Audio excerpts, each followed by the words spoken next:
God entrusted His only Son. In you, Mary placed her trust. So mapagpalang araw po sa inyong lahat. Ngayon ay August 15, 2026. At ngayon ay pinagdiriwang natin ang dakilang kapistahan ng pag-aakyat sa langit ng mahal na Birhen Maria. Ang ating pong unang pagbasa at pagninilay sa araw na ito ay hinaango mula sa Aklat ng Pahayag, chapter 11 verses 19 and chapter 12 verses 1 to 6 and verse 10. Nabuksan ang templo ng Diyos sa langit at nakita ang kaban ng tipan. Kasunod nito ay lumitaw sa langit ang isang kagilagilalas na tanda. Isang babaeng nararamtan ng araw at nakatuntong sa buwan.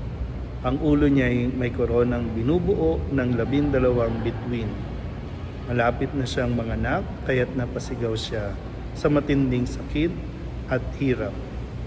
Isa pang tanda ang lumitaw sa langit, isang pulang dragon na napakalaki. Ito'y may 7 ulo at 10 sungay at may korona ang bawat ulo.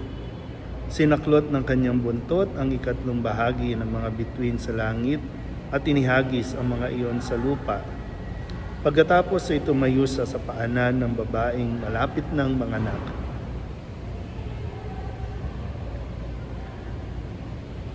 Upang lamunin ang sanggol sa sandaling ito'y isilang, at ang babae ay nagsilang ng sanggol na lalaki. Ngunit may umagaw sa bata at dinala ito sa Diyos, sa kanyang trono. Ang sanggol na ito ang itinakdang maghahari sa lahat ng bansa sa pamamagitan ng kamay na bakal. Ang babae naman ay tumakas patungo sa ilang sa isang dakong inihanda ng Diyos para sa kanya. At narinig ko ang isang malakas na tinig buhat sa langit na nagsasabing, dumating na ang pagliligtas ng Diyos. Ipinamalas na niya ang kanyang kapangyarihan bilang hari. Ipinamalas na ng Mesiyas ang kanyang karapatan. Ang salita ng Diyos. Muli po, isang mapagpalang araw sa inyo pong lahat. At ngayong araw na ito ay ating binibigyan parangal ang mahal na Birhen sa pagdiriwang natin na kapistahan o dakilang kapistahan ng pag-aakyat kay Maria, no? Pag-aakyat kay Maria sa langit. Ang sinasabi din, no, na ang dakilang kapistahan ito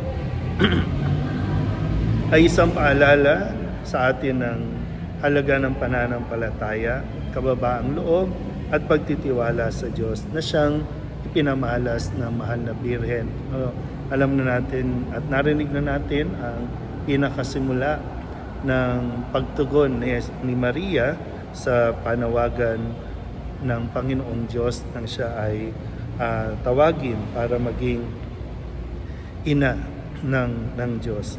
Ang pag-aakyat sa langit kay Maria sa langit ay tinatawag natin o turo ng simbahan. So, isa sa mga dogma ng ating simbahan patungkol kay Maria na ayon sa dogmang ito ay matapos ang kanyang buhay dito sa lupa, si Maria, ang ina ni Jesus, ay iniakyat sa langit ng buo, kaluluwa at katawan.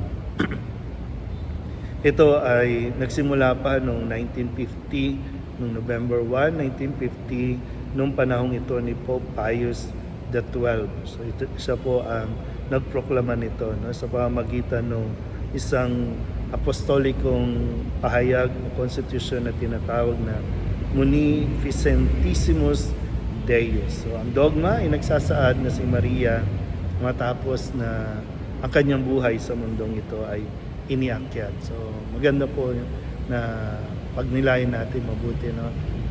Mag-iba po ito dun sa pag-akyat ni Jesus sa langit dahil si Kristo, siya sa kanyang kapangyarihan, pagiging Diyos, ay may kakayahan na umakyat sa langit. Pero si Maria, dahil siya ay tao, siya ay iniakyat. Ito ay isang biyaya o grasya na ipinagkaloob sa kanya bilang, sabihin nating, gantimpala, no, sa lahat ng kanyang sakripisyo na kalakip ng pananampalataya, kababaang loob. Pananampalataya dahil noong mga panahon na hindi malinaw sa kanya ang plano ng Diyos, pero siya ay nanalig. Kababaang loob dahil sa kabila ng kanyang pagiging ina ng Diyos, siya ay nanatiling alipin sa harapan ng Diyos na naglilingkod at tumutulong upang ang lahat ay mapalapit o mailapit niya sa Diyos, sa kanyang nag-iisang anak.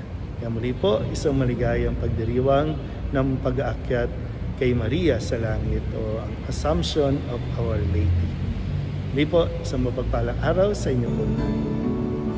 Show yourself a Father and guide us in the path of life, of